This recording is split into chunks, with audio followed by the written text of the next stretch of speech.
morning, YouTube. KD2ETP here. I just wanted to go over the FTM500. It's been about a month now that I've owned it. And we're going to go over a few of the items that this radio has to offer. So, first and foremost, it's VHF and UHF. And it also has the Fusion digital mode on it.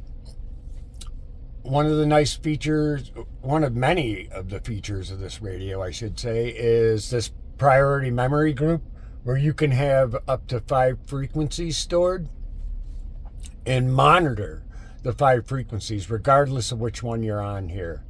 And you use this dial, the VFO dial, to switch between which one you want to be on or whatnot. But just to show you here, so if I key up, you'll see that it comes up in orange. And then when I'm done, when it's done, it stays gray. And that just lets you know that there was a recent activity on that particular frequency. So even if I'm on another one, that stays gray for a little while to let you know there was activity on there. And I apologize about the camera moving, but it's on like an arm in my truck. But anyways, so if there's any activity, you'll see it come up, and then it'll be colored, but then it'll turn gray regardless of the frequency that you're on. So currently I'm on 4, but you can see the gray line is still there, which lets me know there was recent activity on that line. So that's kind of a nice feature. One thing is, these don't get locked in, so to speak. They do, but they don't. If you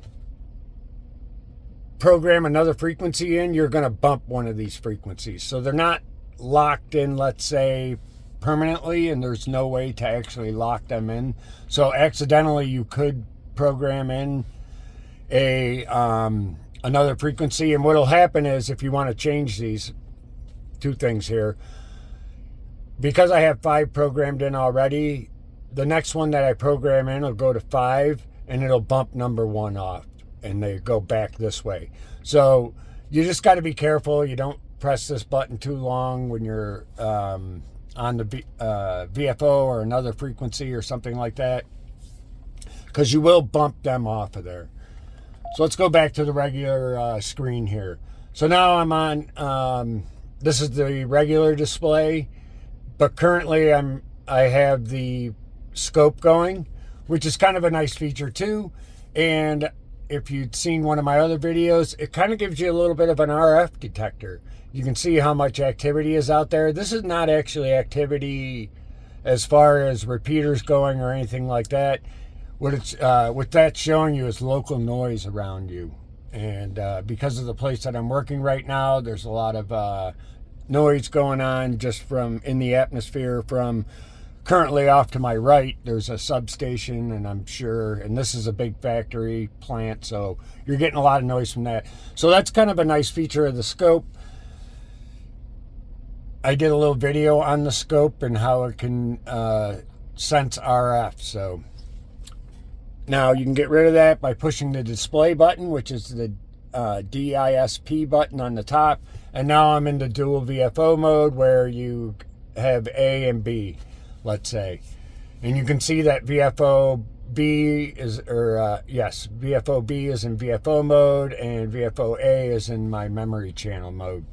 Now they have a bunch of memory channels and groups and stuff that you can do if you're interested in that kind of thing.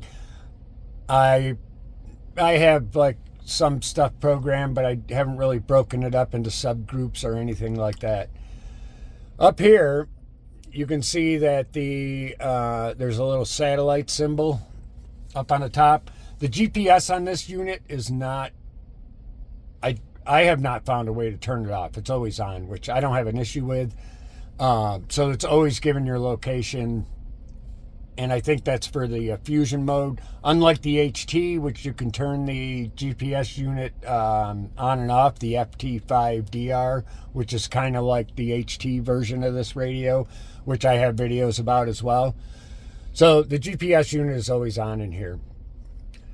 The quick menu is really nice. You just push this button here once, quick, and you're in your quick menu. Now these are all programmable. You can put on whatever you want. I have this programmed up, but I think I'm going to change a few.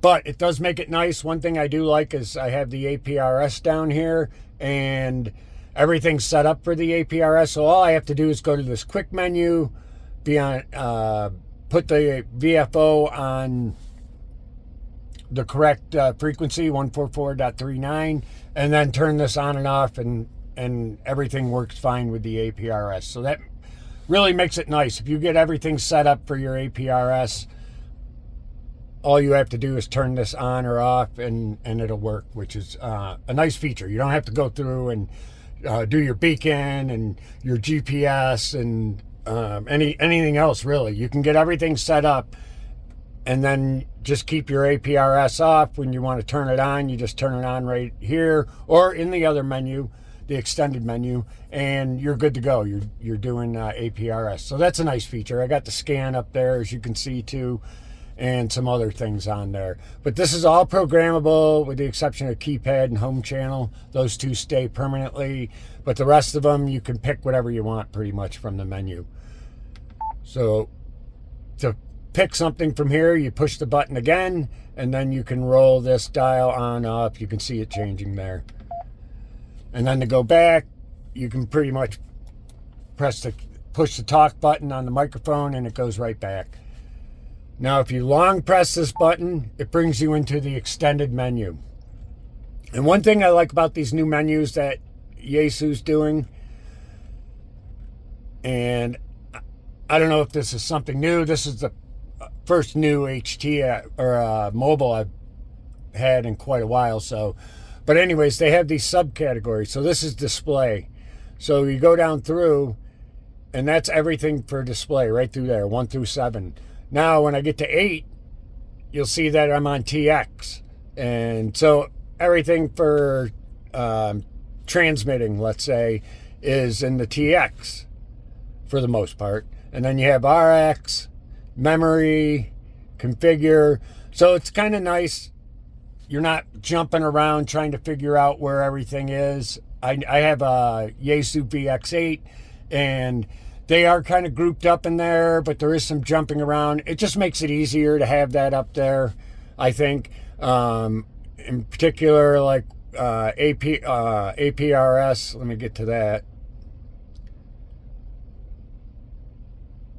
So you get to APRS. All the stuff that you need for to run APRS, for instance, is under the APRS heading. So that's a nice feature. I do like that.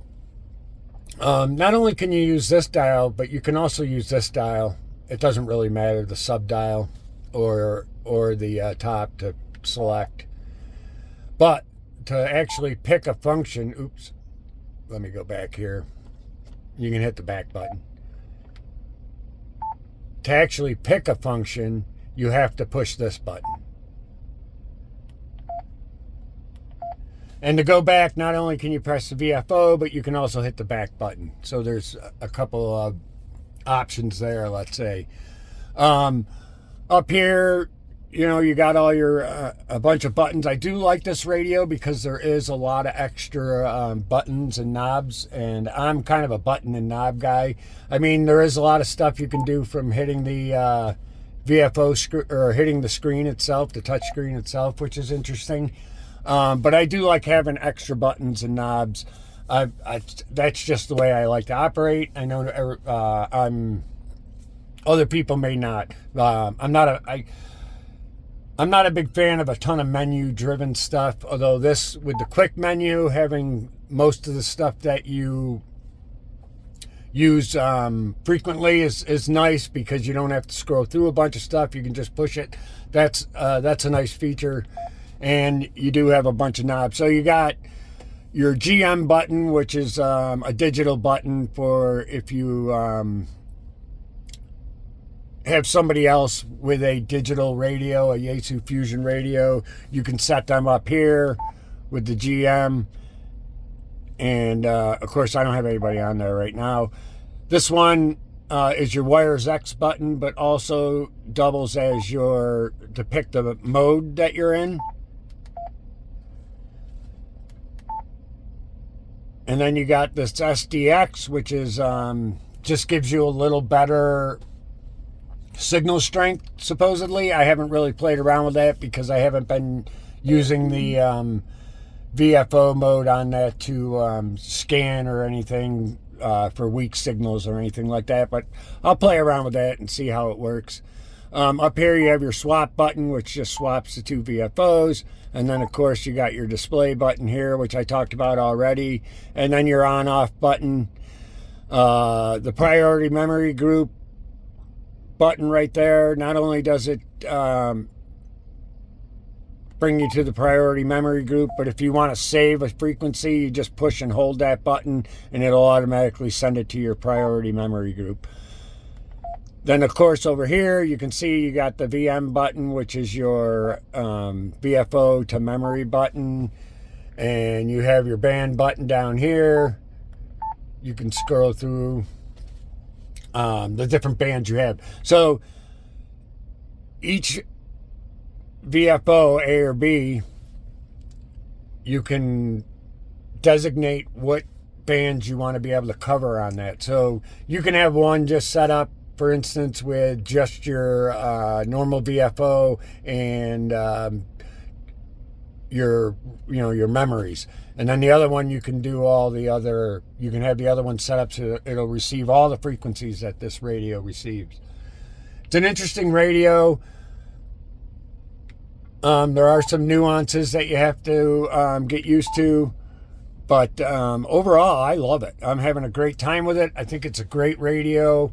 It's probably, for me anyways, I don't know about everybody else, but for me, I think it was worth the money. I love the large screen. I've said that a lot in a lot of my videos. It does take an SD card, and if you look right there, you see SD. That means the SD card is in. That's used for, you can record conversations, and also you can use it to upgrade upgrade firmwares. So you would take that out, put it in your computer, put the firmware upgrade on there, put it back in the radio, and then the radio, when you turn the radio on, I forget exactly how to do that. I'll do a video on that. But anyways, you turn it on and hold another button, and it'll upgrade the firmware that way. So just a little basic tutorial on the radio and some of its features and what I like, and I haven't really found anything that I dislike about it too much, really. Compared to other radios that I've had, mobile radios that I've had, I like it. I think it's easier to use than most of them. The menu system is set up really good with the extra headings for the different menu settings. I don't know if it's for everybody, but for me, I personally like this radio. I think it's a great radio, and it's probably the best mobile radio that I've had. Well, I don't know. There's a bunch of other stuff we could go over, but that's it in a nutshell. Oh, I guess one more thing is it does have the AESS, which is the yaesu's new speaker system, let's say. And so if you push and hold this button up here, that brings you to the RX equalizer, and then you can you can turn that on or off, select which one you want, or you can turn it right off altogether. So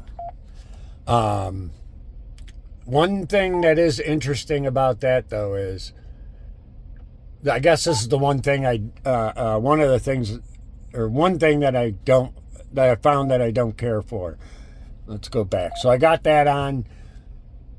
You cannot control the volume of VFO-B when the AESS is on. The top knob will control both volumes, and you can see them going up. So push and hold that. So you can't use the AESS if you're in dual and have dual control over the volume. But with that off, let me go back here.